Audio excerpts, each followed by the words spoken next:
Hello, welcome back to the David Watson podcast. Today I spoke with Dr Callaghan, and who works in cosmetics, and there isn't nothing she doesn't know about cosmetics. And maybe if you like your local farmers market, you should listen to find out what you should and shouldn't buy. I hope you enjoy the episode. Good afternoon, and actually it is good afternoon because you're in Hamburg and I'm in the UK, and normally I do these from a much larger distance. And how are you doing? Are you well? I am very well, thank you, David, and thank you for the invitation to chat to you this afternoon. You're very welcome. And I'm actually extremely interested about what we're going to talk about. But before we get to your book, makeup, cosmetics, and everything that entails, and I'm 100% certain I'm going to discover I don't really know what it entails.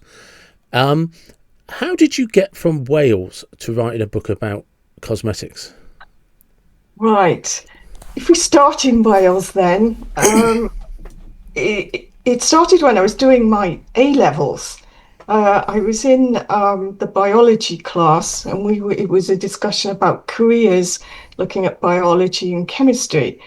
And there were two documents that were in front of me, and one was for the fragrance industry and one was for the Pasteur industry.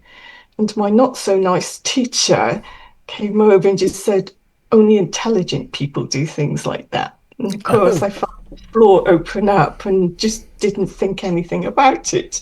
And it wasn't until I was doing my PhD that a visiting professor from the Pasteur Institute was at the university, and he said, would you kind of like to come and do your postdoc with me? It was on skin diseases at the time.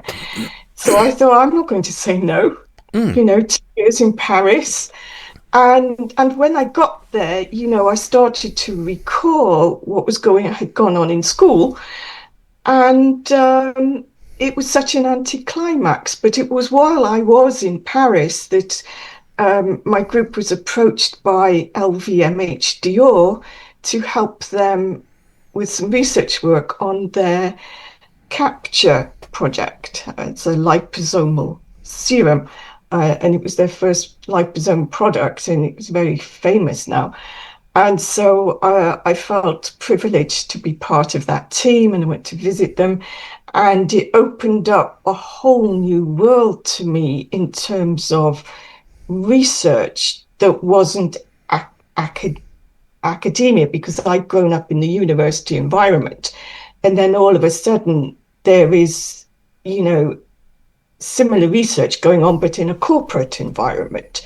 And so it was very fascinating.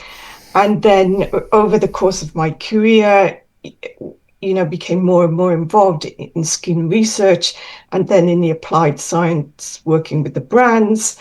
And then from that, then I moved into clinical research. And this was also one of the reasons why I ended up in Germany working for a clinical research company in skincare. And then after I left to create my own company, which is what I'm running now. And that was purposely focused on troubleshooting cosmetic claims. There was a big gap that was missing in the industry. And with the new regulation that had come through in 2009, and then in 2013, we had the enforcement of the cosmetic claims regulation, I became very busy. And then as a result of that, working with customers and also with the industry as a whole, because it's quite a family orientated industry, if you like, everybody knows everyone. I was asked, Theresa, you give these wonderful workshops. Is there a book? And this came from guests from the Far East, because whilst they understand what you're saying, they don't speak English very well. And so if they've got something written down that they can home in on. And so that's what I did. So that's how I ended up with the book. And then, of course, with the relaunch of it last year. And it's going very well indeed. And it's certainly running in parallel with that, with mentoring and with my own columns and other writings that I do for the industry. it certainly, shall we say, helped me from a business point of view, but also a personal point of view. And I used LinkedIn. I know we were talking about social media earlier. Yeah. It's like an extension of my office because we are quite shall we say, well, I wouldn't go as far to say that the industry was incestuous, but it is very close. Yeah. Everybody knows everyone else, and you never burn your bridges because you don't know who you'll be working with, what company, I'm you with you. know. Yeah. Yeah, one day you might be working for L'Oreal, the next day you might be working for an ingredient supplier, and it is this international friendliness that we enjoy that really makes this industry a buzz to work in, actually. Just quickly, because when you were talking about, it's quite fascinating that a girl from Cardiff, and I don't mean that disrespectfully, I mean it in the British sort of the way that we're like humble about what we say, but to go from Cardiff to Paris, Yeah, to be working in Paris, to be working in the fashion industry effectively in a capacity is a huge kind of change in backdrop. Nobody would compare Paris to oh, Cardiff. oh, Uh, oh, oh, yes, because um, I know it's a joke in the family. I was born on a Thursday. yeah, Thursdays travels far to go, and it wasn't just with a suitcase, but it was also in personal development as well. And after I did my degree in Bath, it was Israel that I went to for a year as a research associate. Uh, and I wasn't intending on staying, but they said stay, yeah, complete the work for a PhD. But I grew up in a family where my parents said, you will seize every opportunity that is presented to you as long, after you've evaluated it. And if God gave you brains, use them. And it was quite strict family upbringing in that regard. yeah, Or should I say disciplined?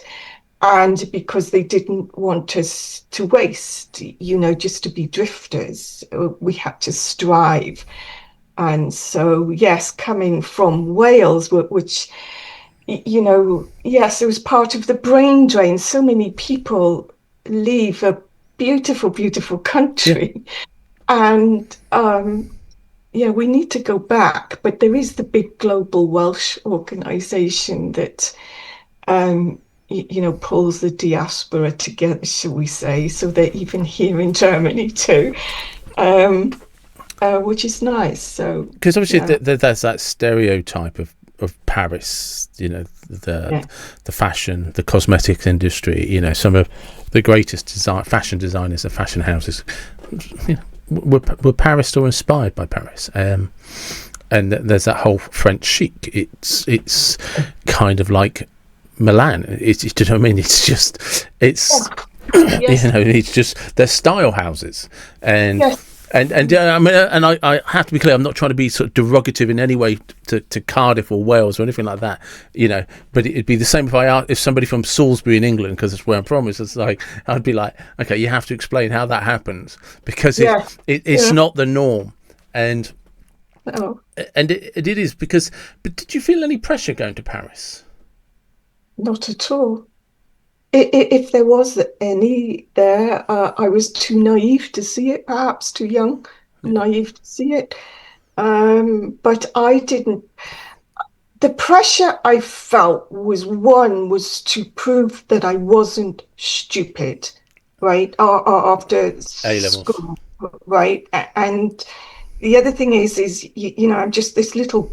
I was at the time just this little quiet girl from Wales, and so everybody assumed because I was quiet, then I wasn't smart. But I wasn't raised in America, Yeah, yeah, should we say. So, for a long time, I carried this millstone around my neck, having to prove that I wasn't stupid. And I carried that partway through my career as well. And I think that's probably what drove me, because it's been a big international career working for some mm, wonderful companies. And Uh, and even when I came to Germany, because I was really lucky. The only job I applied for was my first one. All the rest came Yeah. via phone calls, come and work with this kind of thing. And even when I arrived in Germany, I still felt that I have to prove myself. And of course you do anyway, because you've been invited to join a company, you have to show your worth.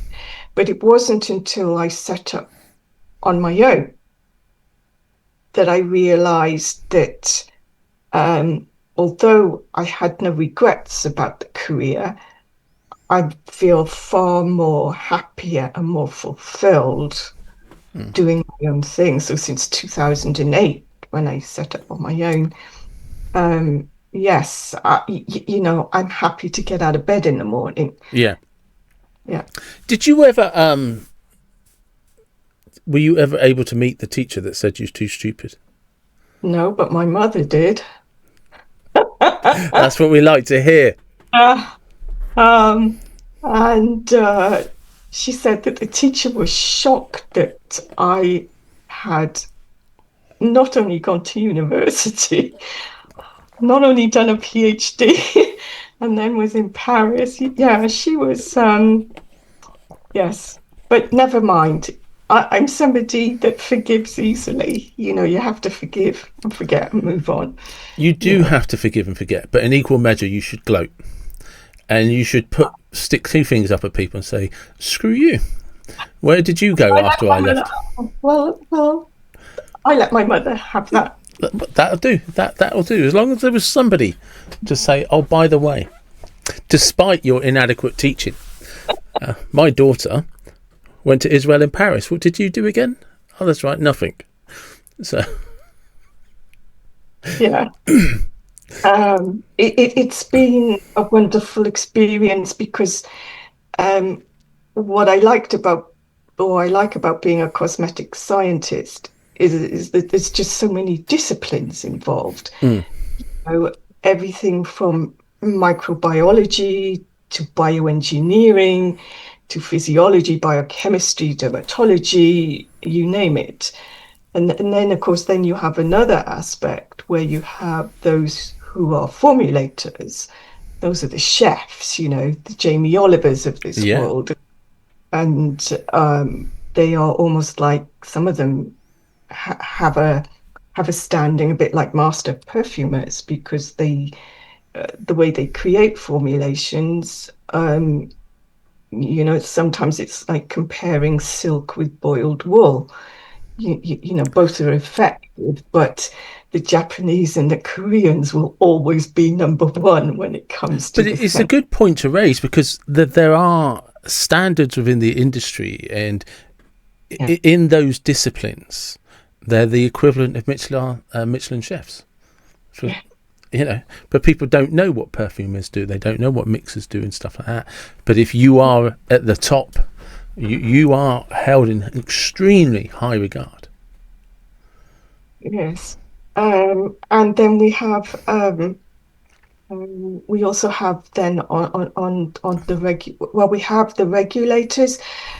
People always think our regulators are party crashers, party poopers. Sorry, I don't need to use that word really, but they're not. They are there to ensure that you enjoy the party without Yeah. getting police knocking on the door. Well, it's the That's difference between safe skin products and blisters on your skin, isn't it? So, yes, and they know that they also um, encourage. Well, we have the regulation as regards to making cosmetic claims, but they help keep you out of the advertising standards authorities' way, if you like, yeah.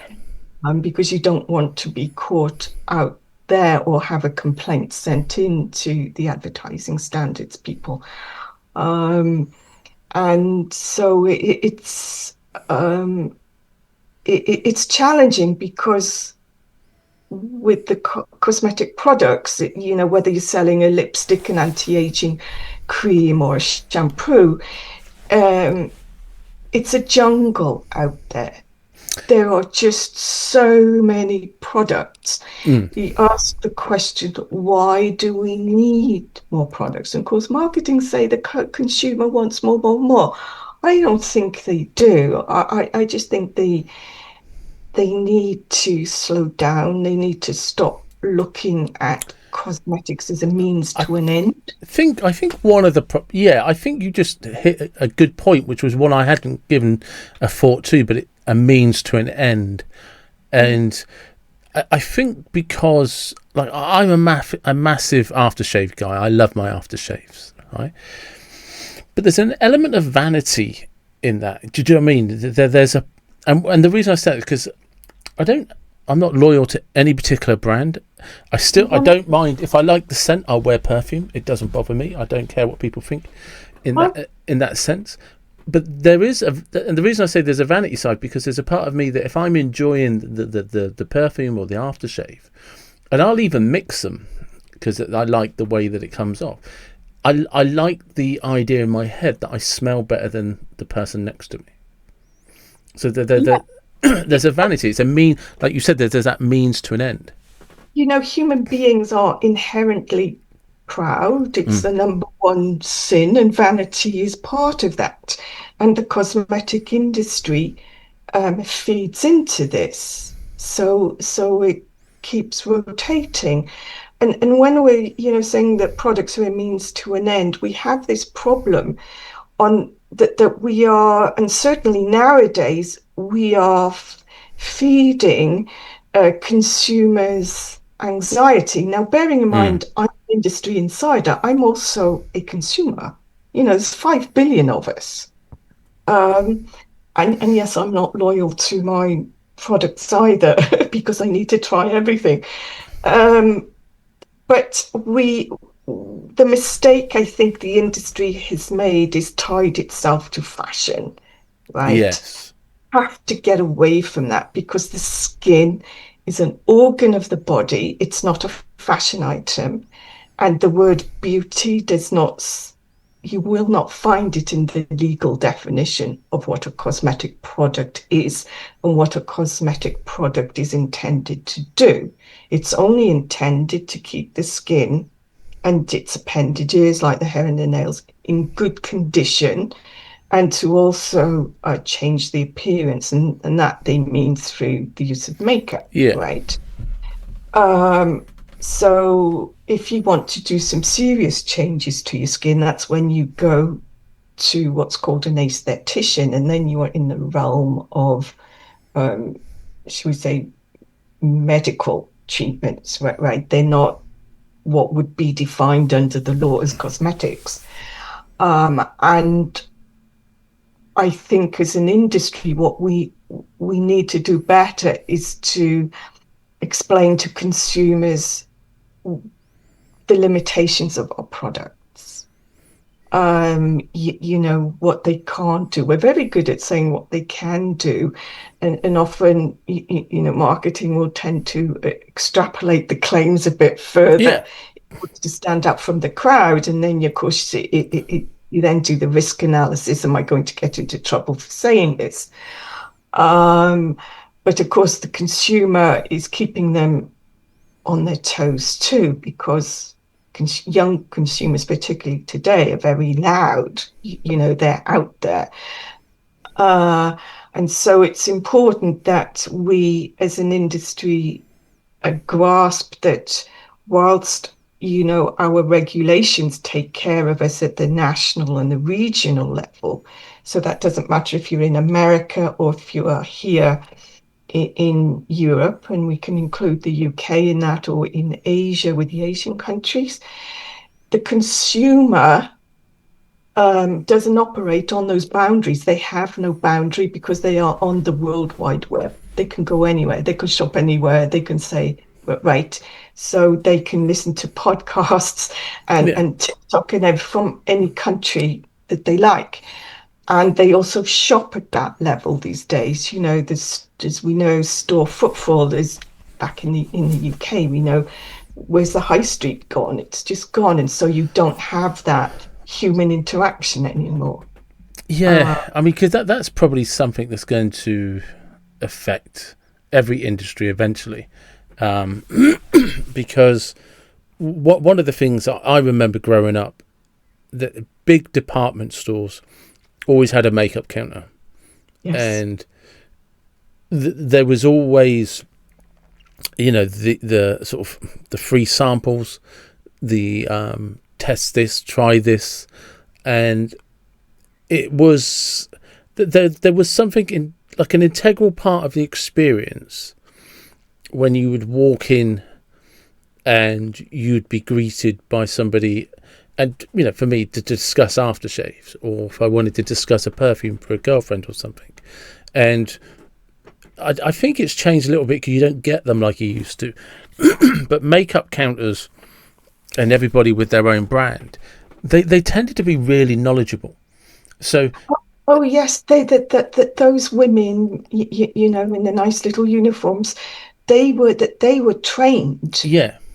And because I remember when I was at Unilever at the time owned Elizabeth Arden. Yes. And I was part of that, and I met the director trainer who trained the trainers, who then trained the nice ladies and gentlemen in store. And it was a very serious part of the marketing process.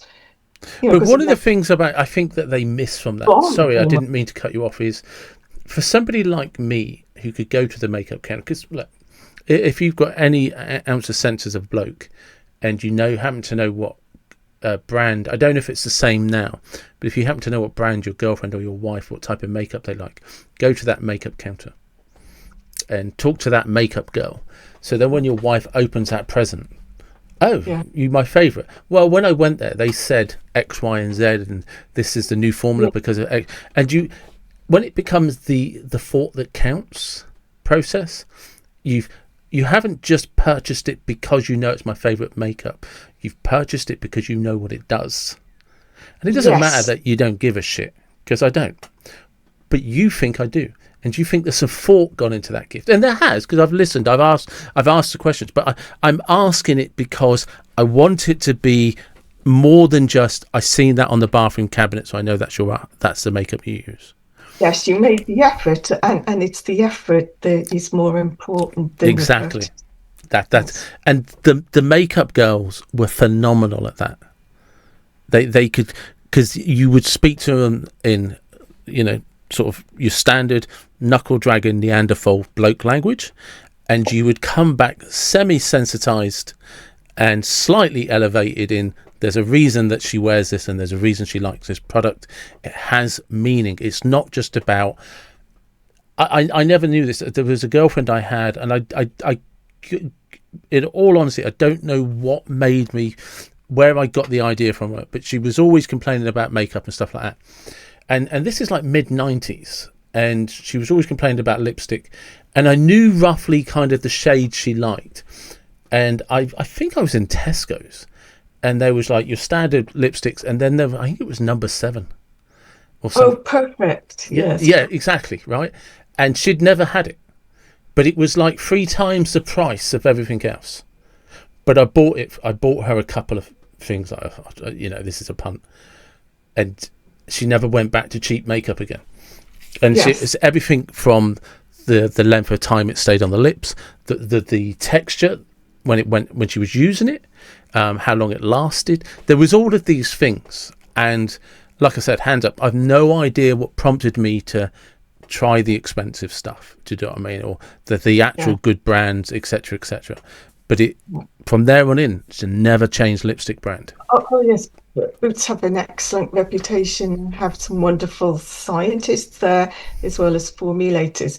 And of course, when you're formulating for a product, it's not just about the choice of ingredients. It's about the whole sensory experience, because the skin is a sensory organ. It's our first line of defense with the environment. It's what, and so it's sensory. This is. Well, I remember her saying that she could put on some lipsticks and she could feel them, like there was a layer on her lips. But when she used kind of like the upgraded, the higher grade lipstick, it never felt like that. But you'd look in the mirror and it's like, oh, there's a good coat in there. Yes. But it wasn't, like you said, 2 hours later with a cheap lipstick, you could feel it almost crumbling off. Yes, or you'd eaten it off or something Yeah. like that. Yeah. So Yes, we eat our lipsticks, we women. no, but it's valuable, isn't it? Because people do. I remember reading this in a marketing book once, and L'Oreal, I think it was L'Oreal, came up with the phrase "because you're worth it." Yes. And originally, it was actually a sentence. It was a longer sentence that eventually got shrunk down. But it was one of the first times, even in fashion, that somebody had actually thought. And if I remember correctly, it was a woman that came up with the phrase. But somebody had actually looked at women's fashion and played to the insecurity, if you like, played to the emotion. Yes. Yeah, I can't speak for clothing, but when you look at products that are in general, consumer products that are that are, shall we say, targeting women, they always seem to look for the insecurity. Yeah. And even with, shall we say, anti-aging products. Why are we calling them anti-aging products? Yeah. We should be talking about, making the best of what we've got. So we get wrinkles. Big deal. We're all going to get old and depart, but the role of a cosmetic product is to keep your skin in good condition. And if you keep it in good condition, those fine lines and wrinkles will be diminished. If you really want to get rid of them, then go and get yourself stuffed and jabbed. And because I don't know who. I mean, people talk about this all the time. Is when you see kind of over pumped up faces from celebrities and stuff like that. It's just like, who told you that looked good? Do you know what I mean? It's or who found the hot button to press. Yeah. Your insecurity that made you feel so bad that you had to do this. There was an instance once when I was working in Madrid. I was late home from work and I had to go to the supermarket, and so I just ran in and with a trolley, and I was down the aisle and I saw the back of an elderly lady pushing her trolley, and she was moving very slow, and I just thought, I can't barge past her, so I'll go around the aisle the other way. So I ran around and then I was on front with her, and she must have been in her 80s, right? But her face was as smooth as a baby's body. Yeah. Right. But she still looked her age. She just had smooth skin on her face. And her skin was very translucent, because as you get older, it does do that. And I thought, who is it, either in your family or in your friends or whoever, or even the doctor, dermatologist, that said you had to do that to you? It is, because it's just strange. It's bizarre. Yeah, it was heartbreaking to see it. How much of it is down to, like, if you were going to say what's most important, and the three categories I'll give you: genetics, lifestyle, or products, what order would you put them in? That order. Genetics, lifestyle, and then products. Yeah. Because your genetics affects everything about you. All your skin, all your organs interact with one another. And certainly there's a lot of truth in you are what you eat. Yeah. And although, yes, if you stuff your face every day with currywurst and beer, you're more likely to have a problem with your liver than or with your skin, but it's not going to help your skin because of all this oxidation that's going on. But and also your lifestyle, because the environment affects the skin, everything from central heating to the pollution that's out there. And then the products that you use, then they're not, they're not going to cure your problems. Yeah. They can only help manage them. But yes, genetics is the key one. It's the luck of the draw at the end of the day. But that said, you shouldn't be depressed about it. It is what it is. What can I do in my lifestyle and my choice of products, whether it's cosmetics or food, whatever, that will help me make the best of what I've been born with. Yeah. Yeah. What are the biggest myths about cosmetics? That they are miracle cures. That is a big myth. That they, because a cosmetic product, even if you have dry skin, it will get rid of your dry skin. But if you stop using it, skin ultimately will revert back Yeah. to its original position. But I think the key myth is basically the implied promises that aren't delivered, and consumers, as I said, they shouldn't over expect from cosmetics. But as an industry, we do have a role to play in educating consumers. It's difficult though, isn't it? Because you still have to market a product to make it viable to sell. Absolutely, and because we have these criteria that we have to fulfill as far as claims are concerned, they are actually very helpful. But of course, when you're putting a product on the market, you are required, demanded. It's the law at the end of the day that it doesn't matter what your product looks like, what you say about it, must not imply something that isn't true. And there are far too many brands out there that are using medical brand names. The packaging is like this, and also claims that are just not allowed.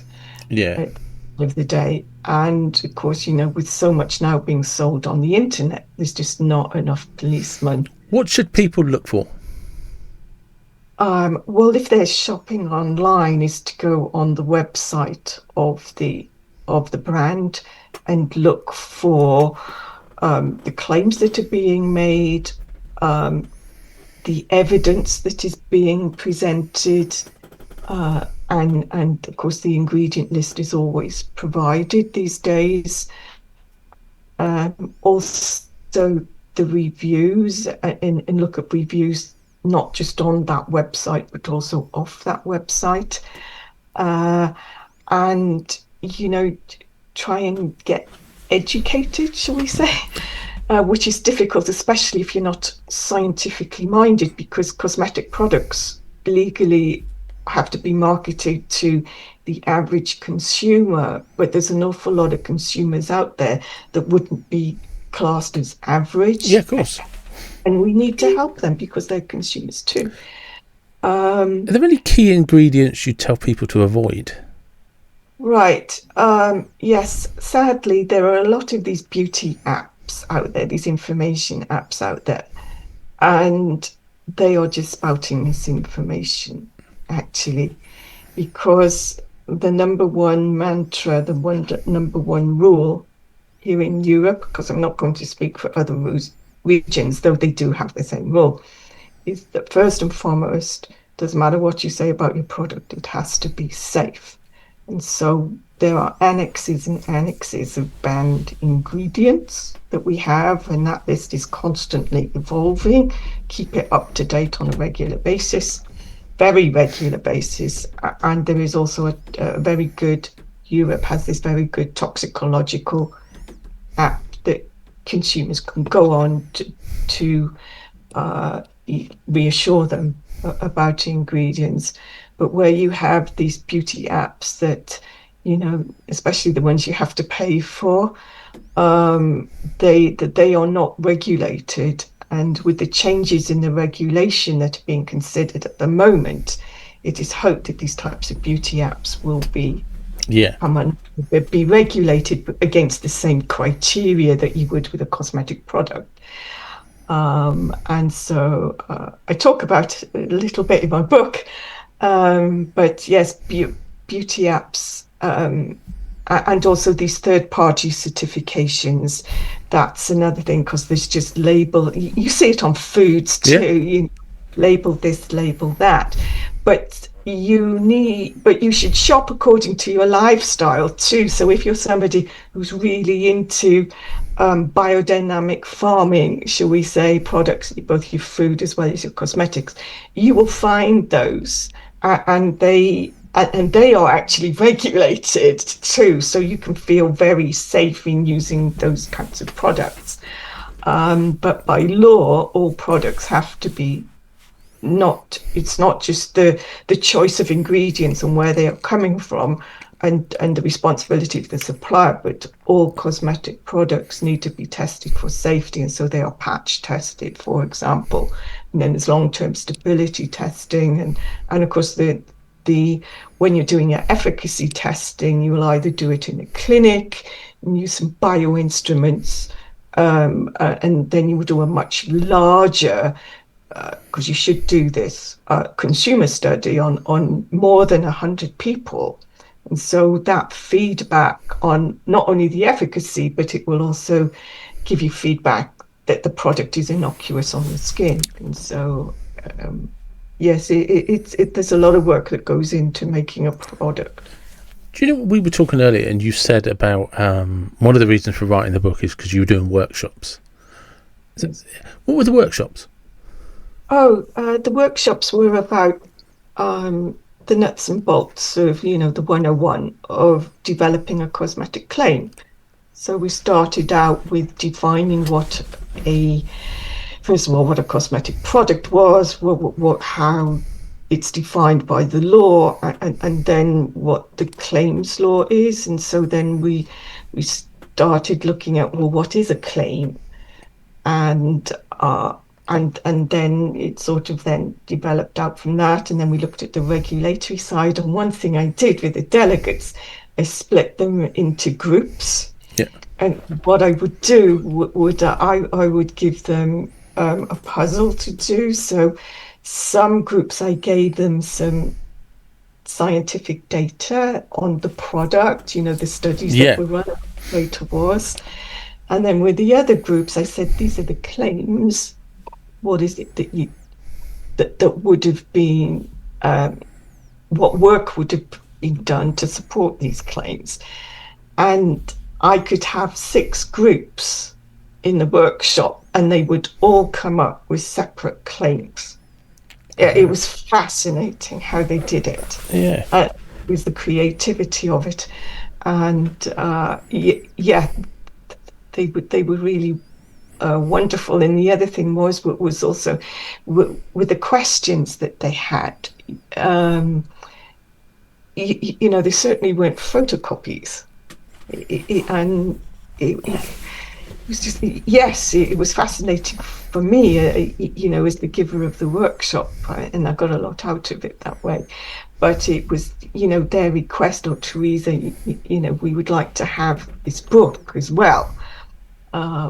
So that's how it came about. And certainly with this second edition, I've reached out to anyone who has an interest in cosmetics. So yes, it goes to the consumer, it goes to the influencers, the journalists, the dermatologists, the aestheticians, and also indie brands, new people entering the industry, and of course old timers I shouldn't call them old timers, but people already established in the industry who just want to have a guide on how claims are developed. But the book asks the reader a lot of questions. If you are looking for a book that just gives you straight up answers, just Yeah. scroll left, it, you will not find them, because it forces critical thinking, because that critical thinking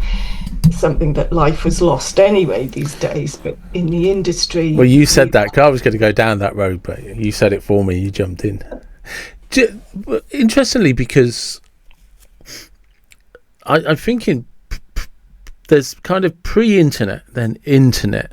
But I suppose where the cosmetics industry, the direction of how they're sold, and I guess that follows on to how they're now developed and marketed. Because up until influencers, even though you had the internet, you still kind of had to do a traditional marketing route. yes, Whereas now you've got influencers who don't even have to be affiliated to you. They can come online, and if they've got a big enough following, they can say whether they think this is crap or they can say whether it's good. How yeah, do you... that's your take. And also, you then get the I tried this product, and I'm not asking you to name anybody or any products, where they'll make a claim like this product, will make you look whatever. And do you ever look at that, sometimes see products and it's like, that shouldn't even be legal? Well, what I've seen is that it's not that there's a problem with the product. It's a problem with the messages. Because with the influencers, you have those that are very affiliated to the brands that they promote, and they follow what is legally permitted, right? Because at the end of the day, they are being paid by Boots or Clarins or something like that, and they know that they can get into trouble. But then, you have these other influencers who are suddenly pulling out, oh, these are my top 5 products, and and they're saying what they are because they've got them all displayed, but they're not affiliated.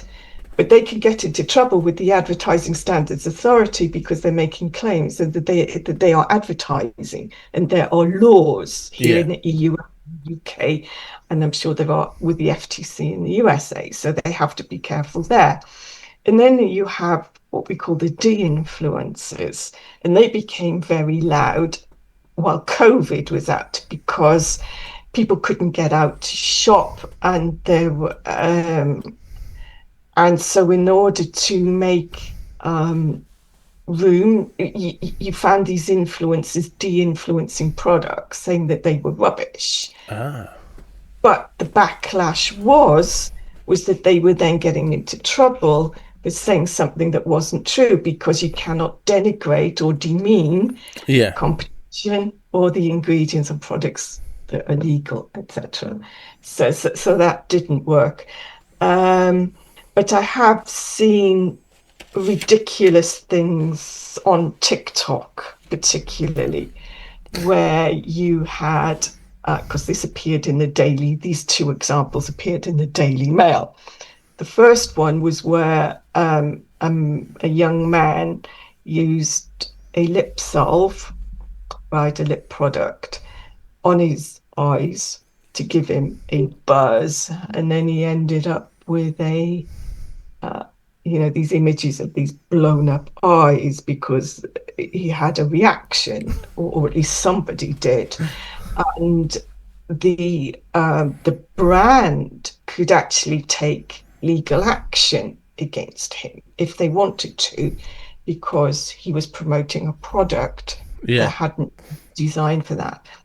And then, to make matters worse, there was a pharmacist in America who had a following on TikTok. Now, this is a pharmacist, a board certified pharmacist, who recommended that you mix 2 pharmacy available products to get rid of your eye bags. Right? And both of these products had warnings on there: do not use around the eyes and do not use on broken skin. So whether he still has his job, I don't know. Now, it's immaterial that mix worked, because the logic of it was that yes, it would, but because these were products that were created and certified, because they were medicines for a completely different body application, shall we say, there could be some serious litigation going on Yeah. because it's, yeah. So we do get those, and it's this kind of thing that erodes away consumer trust in the industry, and and because cosmetics are so ingrained into fashion, it's just like, oh, they're not serious, Mm. and we are serious about looking after consumers' well-being in a way. It's tricky, isn't it? Because people don't they don't always want to understand the nuts and bolts because it's the wrong industry. Do you know what I mean? It's just like, yeah, I get it. I want to look prettier. I want to look younger. I want something that's going to put a band-aid over my insecurity about my appearance. And so when you then start saying like, yeah, but the thing is, this could be dangerous. I don't care. I'm 10 years prettier. Shut up. Give it to me. Yeah, but there could be side effects that could leave. I don't care. Give it to me. And I don't like you. You're talking too much now. If you're not going to sell it, I'll go and buy it off the rogue dealer over there. Make your mind up.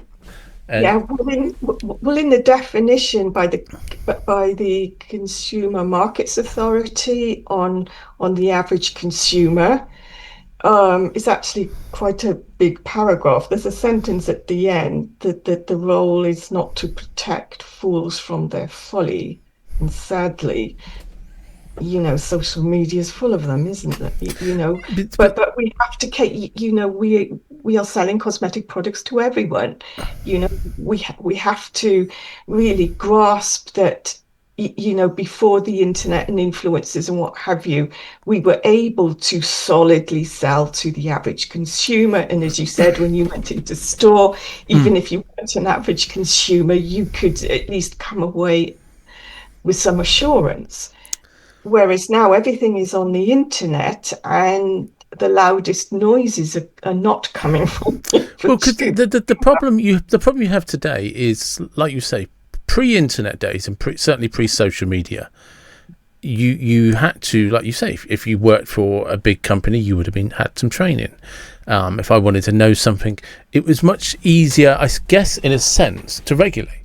Because if we take something you were talking about earlier, I could literally come up with a product that says, you can't polish a turd, but you can roll it in glitter, right? And associated with Dr. Callaghan, leading a cosmetics expert around the world, right? And a link to a YouTube video, and technically, I'm telling the truth. It doesn't matter that I have no idea what I'm doing. You don't know me from Adam. I've technically said, I'm associated to Dr. Callaghan because we did a podcast together.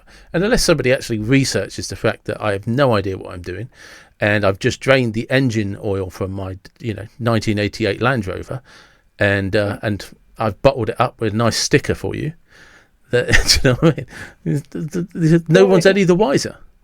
Yeah, it's like there's kitchen cosmetics that are made in kitchens and sold in farmers markets, or they are worrying, because I had some interesting conversations with ingredient suppliers when they get people calling up wanting to have, a little bit of this, a little bit of that, and of course they're having to peel back the layers. Well, what do you want it for? And then they're finding, that they're just making cosmetics in their kitchen, in the garage, and they're saying, well, we can't sell you this volume because if you store it in the garage, and there's a problem. You have the police, the neighbours, and everyone involved. Because that must be difficult actually for the industry now, because of farmers markets where people like organic products.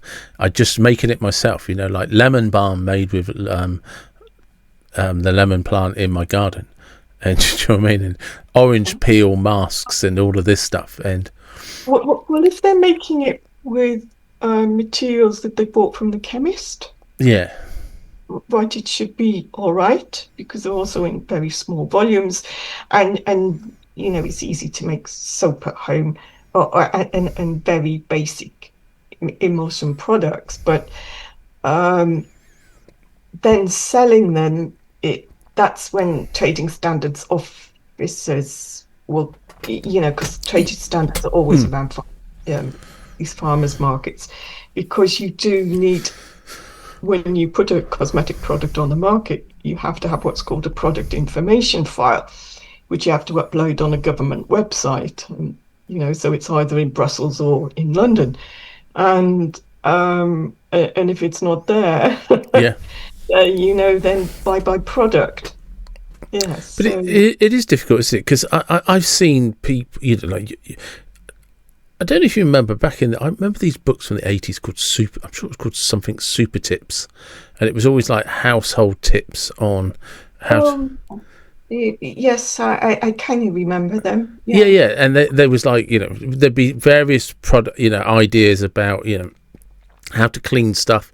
And sometimes it would be like, did you know bleach could do this as well, and it's perfectly safe to do it. Sometimes it would be if you added white vinegar. Like Mrs. Hinch. Yeah. It was that kind of thing, wasn't it? And these things were literally just tips. These are Victorian recipes or recipes your grandmother would have used, and it was just household tips. But today we have an industry where, how can I put it? It's somebody can watch a TikTok video and take those base ingredients and decide, I'm going to make a product. And with no real knowledge, either pharmaceutical knowledge, chemistry knowledge, basic homeopathy knowledge, anything like that, just no real knowledge that if you mix certain ingredients, because I think that's what people often don't understand. A standalone ingredient can often be harmless. A harmless ingredient, when mixed with the right product, can become neutralized. Right? But what people don't get is you can often get two harmless products, combine them, and it's harmful. Oh yes, you've been watching Harry Potter. Actually, it's days of when I was a kid, when somebody taught me that potassium permanganate and glycerin. The chemistry is so important, and that's why we have companies that specialize in producing formulations. The brands have their own laboratories, and they are all regulated. Good manufacturing process, good laboratory process, and all these standards and regulations that go through with that. But when you are mixing at home, it's 100% risk on you. Yeah. It is. Just last, I've got two questions. Where can people find you and your book? They can find my book on Amazon. It's available in paperback and hardback, and the e-book will be re-available on the 6th of June, but these paper versions are available now. And also Amazon, through Amazon affiliates. And what's it called? It's called Help Uncovered in Adjectives, Cosmetic Claims and the Consumer. And lastly, my last random question. If you want. Yeah, please. Yeah. But this is the French version, because it's in French too, but that's what it will look like with the green stripe on it, because I don't have any left, I'm afraid. And yes, it's available in French, and the German edits are about to be sent to Brussels for oversight. Nice. And the version will be available this summer. Perfect. And just lastly, completely random question. Yeah. I want you to imagine you have a time machine. The time machine is a car of your choice, any car you want. Right. Where would you go, and what would be playing on the radio? And what is the car? Right, if it's a time machine and I could go,